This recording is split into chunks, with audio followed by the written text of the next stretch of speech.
कहानी बयान की तीसरी कड़ी। अपनी इस नारकीय जीवन के दलदल में अब वो दोबारा कभी नहीं लौटेगा। उसे अस्वस्थ कर दमनिया बयान के दिन मिलने का वादा कर लौट आई। सोनू जो अभी तक सो रहा था, उसके मासूम चेहरे पे उसकी नजरें टिक गई। वहीं उसके सिराहने बैठ उसके माथे को सहलाते हुए कहीं दूर, बहुत दूर ख्यालों में, उस अतीत में जिसमें वो अब तक हिचकोले खाती रही थी, डूब गई और डूबकर हमेशा के लिए पार लग जाने के एहसास से अद्भुत सुकून और असीम शांति महसूस करने लगी। एक वो दिन उसके लिए कितना आंसू अपशकुन भरा था, जिस दिन समाज के ऐसे घिनौने दरिंदों की खूंखार बेमुरव्वत नज़र उस पर उसे पूरी तरह निगल जाने को मिटा देने के लिए पड़ी।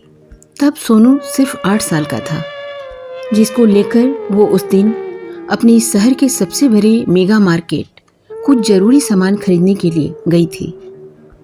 राज और राहुल, जिन्हें उसने भी भटभटाती नज़रों से पहचान ही लिया था, उनकी नज़र उस पर पड़ गई। एक्चुअली बिगड़ैल मनचले राहुल को कौन नहीं जानता था। लड़कियां उसके बगल से गुजरती तो दुपट्टे में अपना चेहरा छुपा लेती, मानो उन्हें वो जैसे खा जाएगा। उन पे नज़र पड़ते ही वो बेवजह एक अनजान आशंका से कांप गई और सोनू की उंगली पकड़ फटाफट एक केबिन के अंदर जा पर्दे खींच लिए। आधे घंटे तक वो वहीं दुबकी रही, उनके कम्प्लेक्स से चले जाने का इंतजार करती रही। उस दिन तो वो सलामत घर लौट आई, मगर उस दिन से उसके जीवन के वक्त का कांटा उल्टी दिशा में घूमना शुरू हो गया। वो पल पल 2 कदम पीछे खिसकने लगी। जिंदगी उसकी सिर्फ रुक नहीं गई, जहन्नुम में गिरती चली गई। उसकी आशंका बुनियादों वाली हकीकत में तब्दील हो गई। सोनू, जिसको वो अब तक थपथपा रही थी, उनमुनाने लगा, करवटें लेने लगा।